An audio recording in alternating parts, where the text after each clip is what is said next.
You're still stuck in the why did you hurt me? Why did you leave me? Why wasn't I enough? What did I do wrong? We're so caught up on why don't they want me instead of, oh, they don't want me, so let me move around.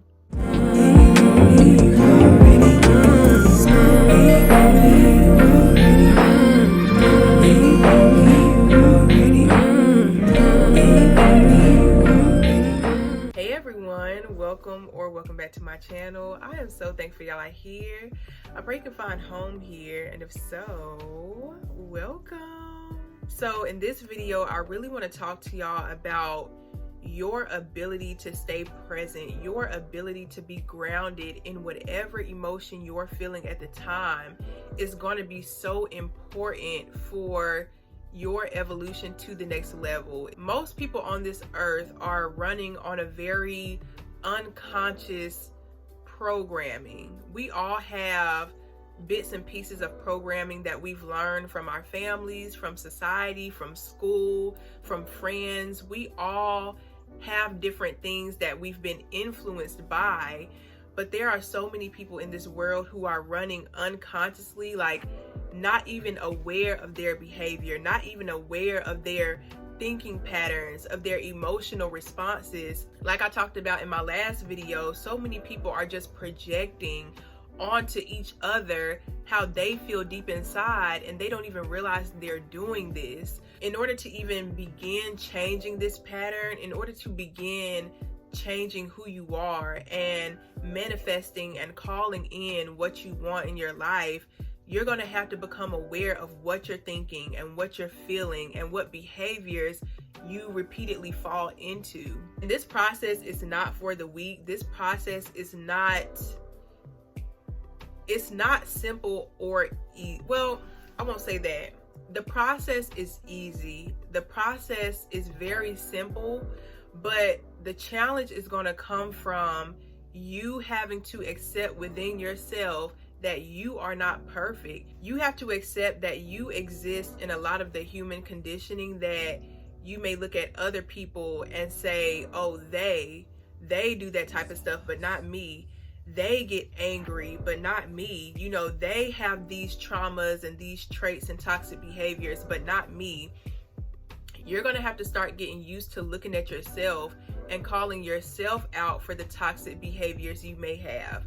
When you're starting to think very insecure and shameful thoughts about yourself or about what you're doing or about how you express yourself, it's really easy to call out in other people how they're behaving or what they're not doing or what they're not being. But to sit in your own mess and say, like, wait a minute, this is ruining my life. Wait a minute, this is hurting somebody else. This trait, this behavior, this thought pattern of mine is not working for me. Me being the victim in every situation is not working for me. Me going job to job and then blaming everybody else for these terrible work situations is not working for me. It's not getting me anywhere to keep blaming people. It's not getting me anywhere to keep blaming my parents for not being good enough, blaming my childhood, blaming all these external things for why I'm not happy. So again, most of the world, most of the population is stuck in a spiral of blaming other people for their misery, for their failure and inability to be more, to do more. And granted, the world is not perfect. You know, I get it. We all understand the world is not perfect. There's a lot of injustice. There's a lot of, I don't want to say the K word, but there's a lot of destruction. There's a lot of things that happen that limit our ability to grow in some areas or some situations. But a big thing that I had to learn even in my own life is that the energy you exist in is the energy that not only you will attract necessarily, but the energy that you exist in is the energy that will resonate with you. The energy you give off, the energy that you hold in your heart and your spirit is the energy that will find familiar energies in the world. So if you wake up with injustice in your mind, if you walk around the world day to day thinking about all the injustices and all the terrible things that's happening on earth, you're more likely to experience all these things that you're focusing on, because you've created this reality in your mind and in your heart that injustice is the world, misery is the world, destruction is the world, when really destruction happens in the world. Yes, injustice happens in the world, but that doesn't mean that you have to experience that. That doesn't mean that injustice and poverty and all the negative things of life have to be your reality. We get to decide. We get to decide what we want to experience. We get to decide what energy we want to, again, not necessarily attract, but keep in our lives, invest into. It's possible to attract a very toxic person into your life, but that person staying in your life, that person actually having a effect on you, is going to be dependent on your investment in them. It doesn't matter if a toxic person crosses your path. If you're not investing energy into them, it's not going to go any further. It doesn't matter if you attract an angry person that's projecting onto you in your life. If you're not investing in them, if you're not giving them an emotional reaction, then that's not going to go any farther than just you noticing that they're angry and projecting. A lot of times we take what's happening on the external so personal that we get our own emotions wrapped up and invested in the very things that we say we don't want. So we say there's a lot of betrayal, there's no good men, there's no healthy men, there's no wifeable women. We say that there's so much poverty, no job pays enough. What else do we say? My car is always acting up. I never get what I want. I always get the short end of the stick. We have to be conscious of what we're believing. Like, you have to be conscious of what you're recycling through your mind and through your heart on a day-to-day basis, because what you keep telling yourself is what you're going to attract and invest in. If you tell yourself there's no good partners, there's no love, doesn't exist anymore, chivalry doesn't exist anymore, you're more likely to invest your energy into a person who's mirroring that same reality back to you, because you feel this obligation to just deal with it, because that's just the world. You feel this obligation to just deal with poverty, to just deal with lack, because, well, that's just the world, right? I have to deal with toxic people because that's just the world, right? You don't have to do anything. You don't have to deal with anybody you're dealing with. It feels like we have to, because, oh, I don't want to let them down, or, oh, I don't know if I can find anybody else, or whatever it is, you know?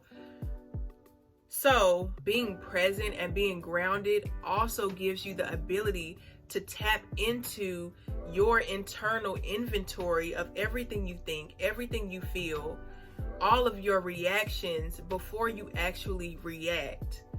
A lot of times the way we react is solely based on what we've been through. And so our reactions are almost second nature. We snap without thinking. We're so quick to judge somebody else for what they're going through because we were taught that these people are less than and these people are better, or you're better than those people. We have to be aware of not only what we're thinking, what we're feeling, but the why behind what we're thinking and feeling. To be able to be present with your insecurities, to be able to be present with your fear, to be able to be present with the reality that you're not doing as much as you should be doing, to be able to be present with the truth that you may be the one projecting onto other people, or with the reality that that person may genuinely just not like you, or these people may not be for you, or this friend may not really be your friend, or this family may not really be healthy for you. Like, being present reveals all that to you. Being grounded and being honest in your own perception of yourself will expose everything to you that you need to see. A lot of times we keep toxic relationships around us because we're so caught up on, why don't they want me? Instead of, oh, they don't want me, so let me move around. We can get so caught up in our own emotions. We get so caught up in trying to understand why we're being betrayed that we ignore the fact that we're being betrayed. Sometimes we get so caught up in the shame of feeling like we're not wanted that we completely ignore the fact that that person is showing us that we're not wanted. Like, you never want to get so caught up in trying to understand why somebody else is traumatizing you, why somebody else is hurting you, that you stay stagnant and stay stuck in a situation that is not good for you. You're still stuck in the, why did you hurt me? Why did you leave me? Why wasn't I enough? What did I do wrong? What did I say wrong? What about me is so unattractive? What about me is so displeasing? Is that a real word? I don't know. What about me is so embarrassing, so shameful and disgusting that you don't want me, that you can't see my value, that you don't want to talk to me, that you don't want to invest in me, that you don't want to be there for me, the real me. So many of us feel so much shame around the real us that sitting with ourselves, sitting with our feelings feels like we're doing something wrong. Sitting with our feelings brings up the shame. Sitting with our feelings, it brings up the insecurity of not being enough. It's human design that we run away from negative feelings. It's human design that we block out feelings that are overwhelming or that we may not be able to deal with at the time. Like, if you dealt with a lot of shame of not being good enough as a child, and nobody ever came in to save you as a child, to tell you like, no, you're more than enough, you're more than important, and I want to invest my time, I want to invest my love into you. Like, a lot of us didn't have that person to kind of intervene on the insecurity and the judgment and the shame and the depression that we felt. So we become adults who just carry this shame around like it's normal. We carry this sadness around and this fear of being ourselves around like it's normal. And it's not normal. It's not healthy. It's not helping us in any way. So many of us feel like, I'm not even worth anybody noticing me, anybody seeing me. Y'all, I deal with it. I'm working through it. That's why I was so scared to go on live. Like, I don't want to be seen. I'm terrified to be seen. I'm not gonna cry. If I do, it's okay too, but I'm gonna try not to cry. So many of us have this fear of being seen because the times that we were seen, it came with, I'm not enough. A lot of us grew up in families who were also dealing with trauma. So this is not me blaming our parents. This is not me blaming our family of origin. But the reality is, a lot of us grew up in dynamics that were very unhealthy for our growth, for our development. This video is taking a complete turn to the left and up the street right now. I don't even know if I'm gonna post this, y'all. I'm gonna be so honest. I don't know if I'm gonna post this, because if it don't make sense, I'm not posting it. But I say all this to say, you, in order to heal, you reading all the self-help books you can is not going to heal you. You watching all the YouTube videos you possibly can is not going to heal you. You going out every weekend is not going to heal you. You getting into a new relationship is not going to heal you. The only thing that's going to heal you is you having a direct relationship with yourself. The only thing that's going to heal you is you being a good friend to yourself. So your ability to be present with yourself every moment is so important.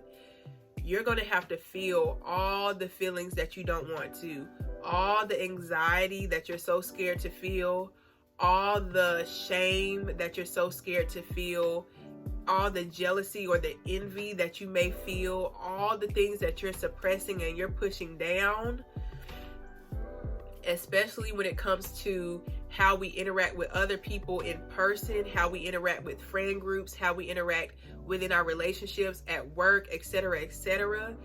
If you don't come to terms with how you genuinely feel, not how you want to feel, not, oh, I want to be happy for my friend, but I secretly feel jealousy. Oh, I want to be successful at work, but I secretly feel scared to try. Oh, I want this family connection, but secretly you really don't want to talk. Like, you have to be aware of the surface level emotions, but even more important, those deeper emotions, those deeper whys, those deeper shadows of the things that we don't want to accept that much. We don't want to accept that we're not in a place that's really conducive for our growth. We don't want to accept that we feel less than and we feel insecure when we're around certain people or around certain groups. We don't want to accept that we don't feel deserving of certain things, but you're going to have to sit with that feeling. You're going to have to sit with those realities. You're going to have to sit with the fact that you're terrified to be seen. You have to sit with that. Even if you go to therapy, if you're not willing to explain to a therapist exactly what you're feeling deep down, if you're not even aware of what you're experiencing in your body, a therapist can only do but so much. And I'm not saying don't go to therapy. I'm not saying don't go to therapy. Please go to your therapy, please. But what I am saying is that your relationship with you is the only relationship that genuinely knows you. There's nobody else that can, there's nobody else in your body. There's nobody else in your brain. There's nobody else that feels how your heart feels when somebody says something hurtful. There's nobody else that feels the anxiety that rushes through your body when you're doing certain things or when you're trying something new. Nobody else can feel that except for you. So in order for you to go to this next level, in order for you to separate what you're feeling from other people so that you don't mix the two, in order for you to embody the confidence that you really want, you have to know what you're feeling. You have to know what you're thinking. You have to know what unconscious processes and programs and habits and behaviors that you're running on. Therapy can help you with this process. Like I said a little earlier, I don't want to downplay therapy because they know the questions to ask. They know, the different processes that we go through as humans, the way we think and the way we act. So therapy can definitely help you get to the bottom of it, but also stop being so afraid of being vulnerable, whether that is with your friends or just a trusted person or in your relationships. Being vulnerable heals so much more than we know. Being vulnerable and letting our guard down and showing people, this is me, this is how I feel right now, this is what I'm going through, that can heal you so much. Genuinely being vulnerable with people, that heals nations. That will heal your heart abundantly. Don't be afraid to be vulnerable. We're all human, meaning we all go through very similar, if not the exact same emotions, just at different times and different points in our lives. And I know a lot of us haven't been surrounded by very safe people, at least growing up. A lot of us do have repetitive cycles of attracting abusive people or narcissistic people or people who don't really care about our feelings, people who aren't really conscious of how they come off. So you feel dismissed, you feel invalidated, you feel all those things. but my spirit is telling me, my spirit is letting me know that you subconsciously know that safety is the next step for you. You subconsciously know that there are people out there who can be a safe space for you. You subconsciously already know the next level that you're getting ready to be on, and that level looks like safe relationships, friendships, spouses, partners. It looks like safe workspaces. It looks like you being safe with you, a healthy relationship with self. It looks like stability in life. It's all of those things, y'all. Become grounded with yourself. Being grounded in self will help you actualize everything that's on your heart that you desire, everything that you need, everything that you want, and so much more, y'all. So if you made it to the end of this video, I'm so thankful, and I will see y'all in the next one. Bye.